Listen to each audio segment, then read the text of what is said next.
Olá, está no ar o programa Bola Não Para aqui no canal de São Paulo, através da Vivo TV, canal 26 Fibra, pelo site do canal de São Paulo, canal sp.com.br, também no meu canal no YouTube, se inscreva lá, canal do Fred Júnior, seja bem-vindo ao programa Bola Não Para. Você está acostumado com o meu programa sempre no estúdio do canal de São Paulo, mas em virtude das restrições impostas pelo governo do estado de São Paulo, a gente vai fazer um programa Bola Não Para de função remota, né? Em casa, eu na minha casa, o nosso convidado que já está aqui com a gente, o doutor Renato Anguinar, também em casa, maneira online, mas claro, torcendo que muito em breve a gente possa voltar aos estúdios do canal de São Paulo, seguindo o programa A Bola Não Para, na sua terceira temporada em 2021.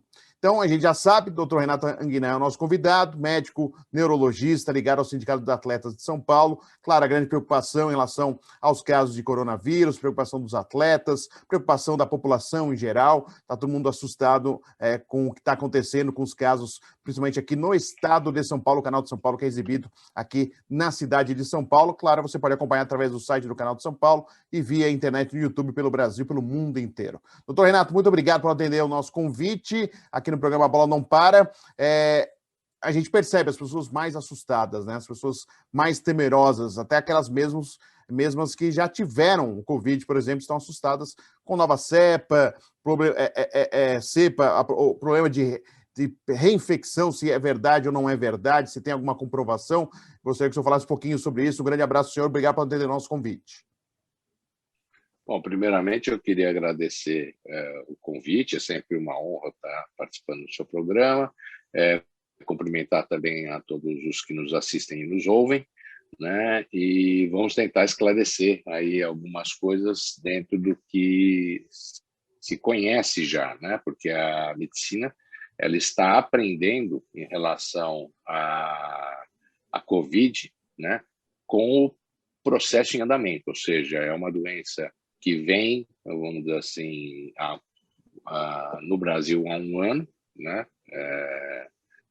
Exatamente há um ano, e o aprendizado do cuidado médico em relação a como lidar, inclusive, com os casos graves, como lidar com a contenção, né, da doença do ponto de vista científico, é uma evolução diária, ou seja, nós aprendemos todos os dias com a própria doença, com essas novas cepas, com as ações, então não tem uma verdade absoluta. Não adianta chegar para você e falar, olha, é assim e nós já sabemos tudo. Não, ainda temos muito, progredimos muito em relação ao começo, salvamos muitas vidas, mas por algumas outras questões aqui, que todos nós conhecemos, o Brasil não é, vamos dizer assim, o modelo, né, que a gente gostaria em relação ao combate a essa pandemia. Doutor Renato, realmente essa nova cepa que a gente está falando, veio de Manaus, essa nova cepa que está aí, realmente é muito mais veloz, a transmissão é muito mais rápida, e os jovens que até então, entre aspas, estavam, um grupo que não estava tão em foco e agora estão sendo mais atingidos de uma forma mais forte? Veja bem, se você entrasse a gente chama de covidário, né, que são as alas dos hospitais que têm os pacientes com Covid, sejam eles só na enfermaria ou em UTI, né, necessitando de suporte respiratório, se você fosse pegar, vamos dizer assim, em junho, julho, que é quando a gente teve o maior número de casos antes dessa segunda onda que está acontecendo agora, facilmente você iria identificar nos leitos que a esmagadora maioria dos pacientes eram pacientes idosos, eram pessoas, ou idosos, bem idosos mesmo, acima de 70, 80, 90, por volta de 90 anos, né, 87, por aí, com alguma mescla de pacientes com mais de 50 anos, né, e raramente, não que não houvesse, você tinha um paciente jovem, e geralmente esse paciente jovem, mesmo que não soubesse, às vezes ele era jovem o suficiente e não sabia, mas era um jovem que tinha um diabetes e não sabia, por exemplo. Então, esses pacientes mais jovens, geralmente, não era obrigatório, poderiam ter jovens, inclusive, sem nenhum problema de saúde também, com quadros graves, mas geralmente, há 6, 7, 8 meses atrás, o que nós víamos era quando havia os jovens, eram jovens com alguma comorbidade ou alguma condição genética específica que os deixava mais vulneráveis.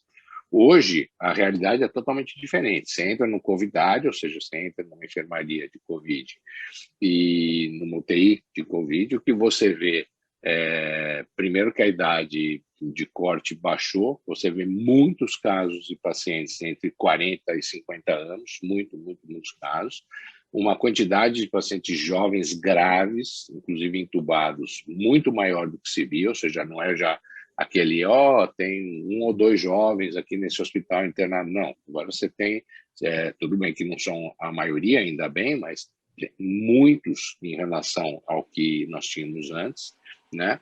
E então, inclusive que sem comorbidade nenhuma, pacientes, inclusive muitos deles atletas. Eu tenho pacientes agora pós-Covid que se recuperaram, ficaram entubados, tudo mais, que a gente pode conversar depois, no decorrer aí do programa, que eram triatletas, por exemplo, amadores, mas que com uma carga de atividade física grande, super saudáveis, antes da Covid, com vidas, vamos dizer assim, super ativas e normais, sem doença nenhuma, que se cuidavam, tudo mais, alimentação balanceada, tudo, e que não só tiveram a Covid, como a Covid ficaram entubados mais de uma semana, às vezes mais de 2 semanas, e que hoje estão com sequelas, com consequências disso, né? Então, é bom a gente alertar a população que hoje não é uma doença só de idosos, acomete os jovens, então se preocupem com seus filhos, se preocupem com os jovens, tá?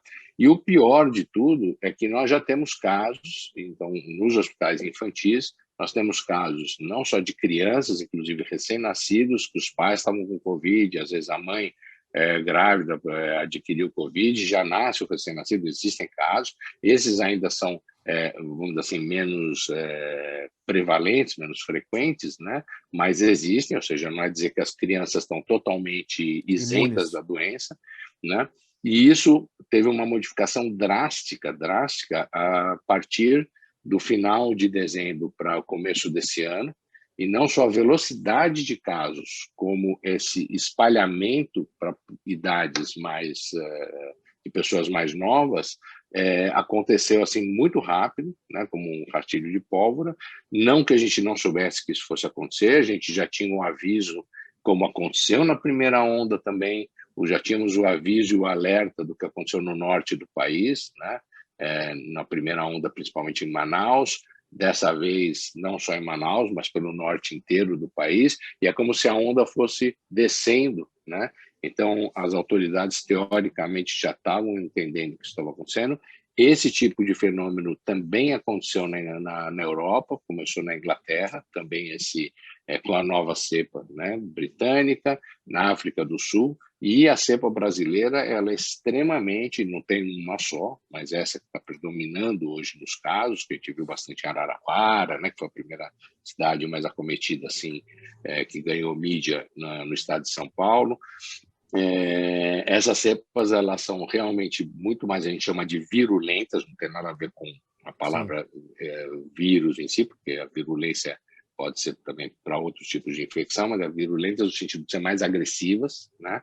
Então, e se espalham mais. E imagina, por exemplo, se eu tenho 10 pessoas contaminadas hoje, com uma possibilidade de, vou até ser bem econômico nesse sentido, de que cada uma dessas pessoas passe para 2, né?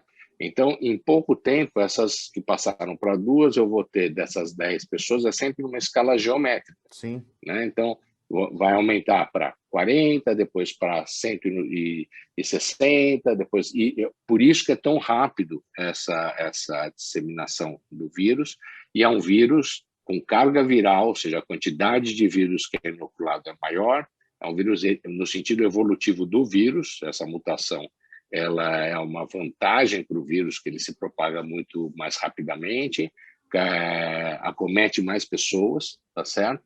E então é um momento realmente de vigilância plena, isolamento social, tá certo? Tem que ficar em isolamento social. Essas regras, não pense que para o governo, eu não estou defendendo governo nenhum aqui, mas não pense que para o governo eles, quando tomam uma atitude tão drástica de chegar e falar tem que fechar tudo, tem que ficar em casa, vamos ser rigorosos, é porque o negócio está feio mesmo, porque Os governos sempre tentam negociar pensando também na parte da economia, do impacto da economia, mas se nós não pararmos agora, e temos que parar, tem 15 dias, né, dessa fase emergencial aqui para o estado de São Paulo, e outros estados estão tomando medidas semelhantes, né? É bom que se diga, não é só São Paulo que está nessa situação. Tem alguns lugares, inclusive no Brasil, com situações até mais dramáticas. São Paulo já está numa situação dramática, o país inteiro, mas tem lugares que ainda está pior. Você vai imaginar, puxa, mas está pior que São Paulo, está pior que São Paulo. Isso que ainda é mais dramático ainda da gente pensar,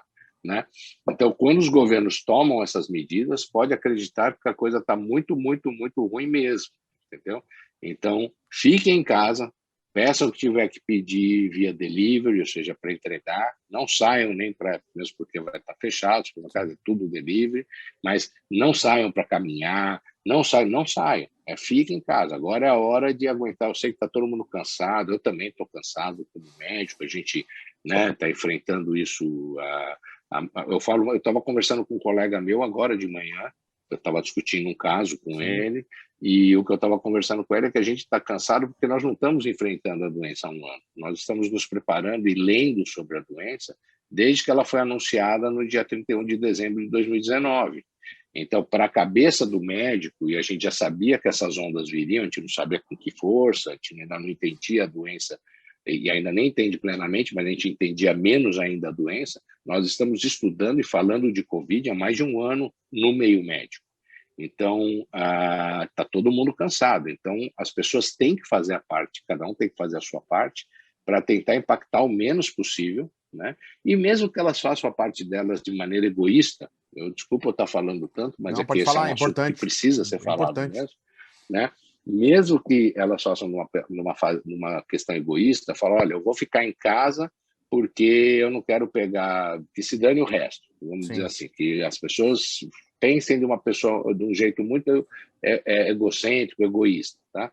Por quê? Porque hoje não adianta você ter o plano de saúde dos melhores hospitais do país, não adianta você ter acesso à iniciativa privada, não adianta você ter dinheiro, não adianta nada, porque não há vaga nos hospitais. Existem lugares de hospitais que não há vaga. Você vai ficar esperando numa sala de emergência até liberar um leito de UTI se você tiver um caso grave. Então, mesmo que você for pensar de maneira egoísta, seja egoísta, não tem problema, mas fique em casa, porque não vai ter leito para você por mais dinheiro que você tenha. Tá? Então, essa não é uma doença que hoje está faltando leito. Eu, como é que chama? Penso de uma maneira meio, como se não sou egoísta, mas eu sou muito da elite, para mim não vai faltar não sei o quê, então pobre vai morrer e eu não. Não tem... tem classe social. Nesse momento, a doença é totalmente democrática, tá certo? Ela vai atingir pessoas humildes, como as pessoas mais abastadas, de forma igual e com o mesmo problema da falta de leitos. Então, fiquem em casa e protejam, inclusive, os jovens que estão na família. Não permitam que eles saiam para baladas, porque, inclusive, eles são vetores de propagação da doença, além de, atualmente, antes eles eram só os vetores, né? Sim. Agora eles já também são vítimas da doença. Doutor Renato Anguinar, e ainda nessa linha ainda, claro que a gente percebe que quem já teve está com receio de pegar essa nova cepa, por exemplo, né? Porque ainda não existe algo que fale assim, ó, você pegou, você está imune, ou você pegou, já falaram, você tem 3 meses de imunidade, 6 meses de imunidade, ainda existe muita incerteza sobre tudo isso. Até aquele que já pegou tem que se manter isso e não tem que, em algum momento, se relaxar quanto a isso, doutor. Veja bem, nesse momento não devemos nos relaxar de maneira alguma.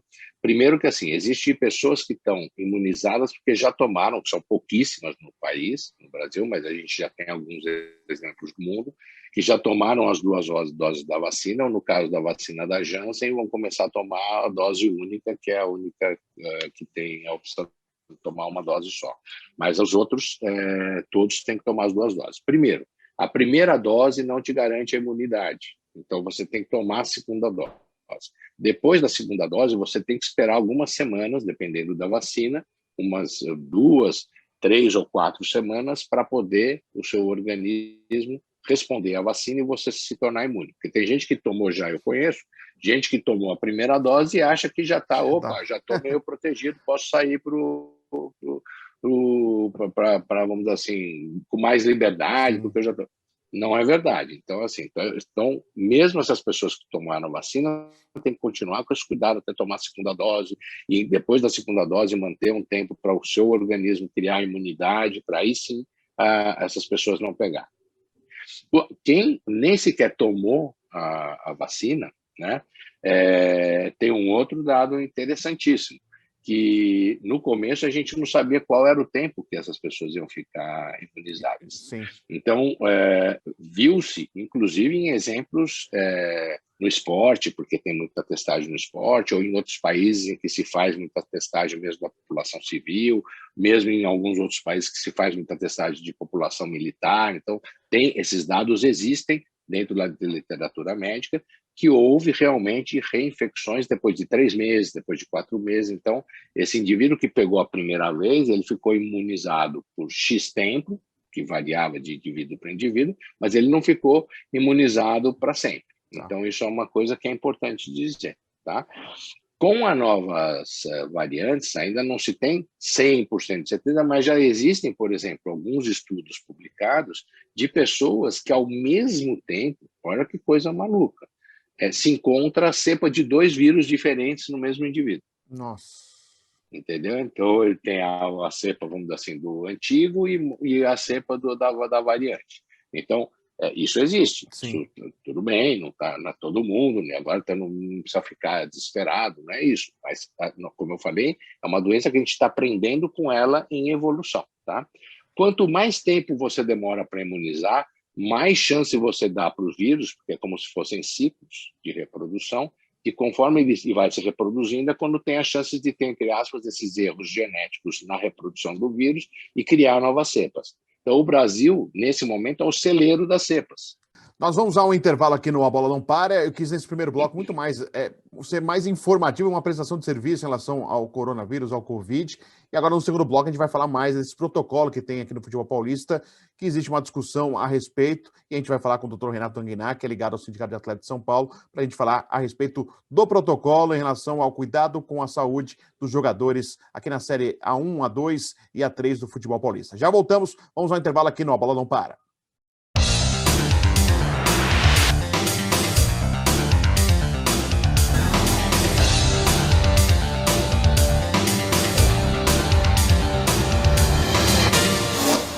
Tô aqui no Versa Brooklyn, vem pra cá, Rua Senador Milton Campos 175, tô no decorado, vem conhecer, eu tô ao lado do Piquet, corretor da Camargo Correia, é só procurar ele. Estúdio, quem tiver interessado no estúdio Piquet, parcelas a partir de R$490. Fechando o negócio, ganho final de semana na pousada Flores do Lázaro, em Ubatuba.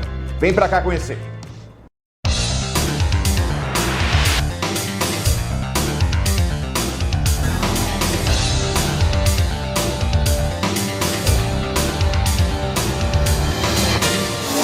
Estamos de volta, a bola não para você aqui no canal de São Paulo, você que assiste através da Vivo TV, canal 26 Fibra, pelo site do canal de São Paulo, canal sp.com.br, se inscreva no meu canal no YouTube, canal do Fred Júnior, toda segunda-feira tem o programa Bola Não Para, 8 da noite para você, e com reprise na programação do canal de São Paulo, tem reprise na terça, na quinta, sexta, sábado e no domingo, então tem muita forma de você assistir, muitas possibilidades, o programa Bola Não Para. Eu estou com o doutor Renato Anguiná, neurologista, médico, ligado também ao Sindicato de Atletas de São Paulo. Primeiro bloco, mais dedicado exatamente aos casos de Covid que vem acontecendo no país inteiro e aqui em São Paulo, né, em relação até essas medidas mais restritivas, tanto que o nosso programa está sendo feito online e não no estúdio, até respeitando também a decisão do governo do estado de São Paulo. Doutor Renato, sobre o protocolo do futebol paulista, nós, graças a Deus, nós não tivemos nenhum caso no futebol brasileiro, e aqui em São Paulo também, de um time passar Covid para o outro, porque nós tivemos alguns casos de Covid em clubes, né, onde o atleta até jogou, aí um dia depois aparece uma testagem positiva, mas nós não tivemos uma transmissão de um clube para o outro jogando. E eu, como imprensa, já estive num jogo do Campeonato Paulista, por exemplo, e é feito um questionário, a gente responde, preenche, há um distanciamento social, há uma limitação de pessoas, por exemplo, eu fui numa decisão no Campeonato Paulista do ano passado, né, o Palmeiras e Corinthians, onde só poderiam de rádio, e eu fui fazer um trabalho de rádio, só 10 pessoas ligadas à rádio. E, no geral, se a gente contar, tinha 10 no total, viu? Porque não tinha 10 de rádio, não. Houve uma limitação muito grande e houve um cuidado muito grande. A gente, lá no alto, no Allianz Parque, por exemplo, e com distanciamento, com álcool em gel, a gente só podia estar de máscara, não podia tirar a máscara em nenhum momento ali no estádio. Então, um cuidado muito grande quanto aos protocolos, não só dos jogadores, mas com todos os profissionais envolvidos na partida. Gostaria que você falasse um pouquinho desse protocolo. Se a gente pode dizer, é claro, não tem um protocolo perfeito, porque depende muito do ser humano cumprir o protocolo, mas é um protocolo indo para a perfeição, assim, doutor Renato, pelo menos buscando evitar casos na partida de futebol? Bom, vamos nos ater ao protocolo da Federação Paulista de Futebol, que foi o que eu acompanhei mais de perto, né? Então, primeiramente, eu acompanhei como membro do sindicato, né? Então, como médico do sindicato, eu participei das reuniões do Comitê Médico da Federação Paulista de Futebol, liderados pelo Dr. Moisés Cohen. Digo aqui, eu sou uma pessoa que vocês já devem ter percebido que eu falo o que a gente acha, eu dou a minha opinião, não me escondo atrás de nada. Mas algumas coisas também a gente tem que dizer de maneira bem clara, né? Primeiro que o Dr. Moisés Cohen é uma pessoa bastante séria, ele é um professor titular de ortopedia da Escola Paulista de Medicina, da Unifesp, é uma pessoa ligada à ciência, né? É uma pessoa extremamente competente, cuidadosa, cercado de pessoas na cúpula desse comitê médico também de excelência, né? E discutiu-se esses protocolos desde o ano passado, na volta, quando estava suspenso o futebol. São Paulo que devia se voltar para terminar, né? Era aquela fase meio assim, bem, acho que faltavam umas 2 ou 3 rodadas para terminar a fase de classificação e depois era o mata-mata já para chegar às finais. Então foi um tiro curto, vamos dizer assim. E naquela época nós tínhamos ilhas em São Paulo, por exemplo, algumas áreas que estavam em zona vermelha e outras áreas que estavam em zona amarela ou verde. Então optou-se, inclusive, para trazer os jogos para as regiões que estavam com menos quadros, assim, da Covid, que ainda a coisa não estava tão disseminada, tanto que teve times que não jogaram na sua própria casa, jogaram, por exemplo, em Barueri, fizeram, não bolhas exatamente, mas um jeito de se deslocar menos, né? Então, esses protocolos, muito da parte, vamos dizer assim, estrutural desses protocolos, como eu falei, muitas pessoas desse comitê, dessa comissão médica, estão ligadas à vida acadêmica, são pessoas com conhecimento científico, se basearam inicialmente em protocolos que já estavam começando a surgir na Alemanha, depois na Itália, né, para poder reabrir o futebol. Inclusive, o primeiro protocolo solto foi o protocolo de treino, como os times tinham que agir nos seus CTs e tudo mais. Nós temos que lembrar uma coisa dentro desses protocolos. Por melhor que seja o protocolo, primeiro, não existe protocolo perfeito, tá? Essa é a primeira coisa. Segundo, que a realidade do nosso futebol é diferente da realidade do futebol de muitos outros países. Mesmo o estado de São Paulo, que é o estado mais rico da União, nós temos, por exemplo, a Série A já é diferente da Série B, da Série C e assim por diante. Então, você tem clubes, inclusive, que não tem médico contratado pelo clube, dependendo da série. Esses médicos eles só são contratados para o jogo, porque, por lei, você tem que ter ambulância e tem que ter médico presente no estádio. Então, não existe nenhum departamento médico totalmente estruturado nesse aspecto. Então, o protocolo ele pode, às vezes, ser muito interessante para um clube grande, vamos dizer assim, que tem mais estrutura e tudo mais, mas conforme a realidade de cada clube, de cada cidade e tudo mais, isso altera e impacta brutalmente todas as ações e as medidas que foram propostas. Tá? Então, isso é a primeira coisa importante. Claro. Então, nem sempre é culpa do protocolo em si, mas das realidades locais. Tá? Então, isso é uma coisa que tem feito. Então, no ano passado, esse protocolo serviu muito bem, foi, assim, acho que muito bem planejado, só que a gente passou agora, num segundo momento, a ter esses jogos numa fase, inclusive, muito pior da Covid do que com um vírus que, como a gente comentou no primeiro bloco, afeta. Eu sempre falo que os jogadores de futebol eles fazem parte da mesma sociedade que nós fazemos. Claro. Então, se afeta jovens atletas, triatletas, tudo mais, que, com saúde, na sociedade como um todo, esses indivíduos fazem parte dessa mesma sociedade. Então, protegê-los também é um dever de todos nesse aspecto. Então, por melhor que seja o protocolo, e a gente sabe que o ser humano, isso acontece mesmo, ou seja, na vida do dia a dia tem aquele cara que está seguindo tudo direitinho, né? Não estou falando de jogador, Sim. Na vida daquele não sai de casa, está em isolamento social, usa máscara, faz tudo direitinho, cidadão comum, né? E tem aquele que é o baladeiro, que vai para balada no final de semana, que não respeita nada, e tem o cara que é o mais ou menos, que vai no bar, não vai na balada, mas vai num restaurante quando está liberado, então tem de tudo. Sim. E o reflexo num clube, dentro de um clube, é o mesmo. Ou seja, tem aquele jogador que é certinho, que cumpre tudo, tem aquele que cumpre mais ou menos, tem aquele que não cumpre nada. A gente viu exemplos recentes de jogadores que foram pegos em situações, inclusive, de estarem, vamos dizer assim, junto de multidões, né, em aglomerações, tudo mais. Então, a gente sabe que isso existe. Tá? Essa é a primeira coisa. E o clube é um reflexo disso. Então, não importa de onde veio a contaminação, se veio de fora para dentro, tá? Ou se veio de dentro para dentro num primeiro momento, por exemplo. Tá? Então, vamos considerar que realmente ele veio de fora para dentro. O jogador baladeiro, não sei o que lá, que foi, ou descuidado, ou o jogador não precisa ser... Não estou julgando os jogadores, tem muito jogador que é super parente sério, que tem contato, né? Sabe disso. Não, mas às vezes, exatamente, às vezes o jogador está fazendo tudo direitinho, mas tem um primo uma que foi, visita sei lá, ou que mora na mesma casa e que não respeita e passou. Então, chegou lá no clube, tá? Então, teoricamente, vai seguir o protocolo. Existem, vamos dizer assim, coisas que o protocolo não consegue cobrir.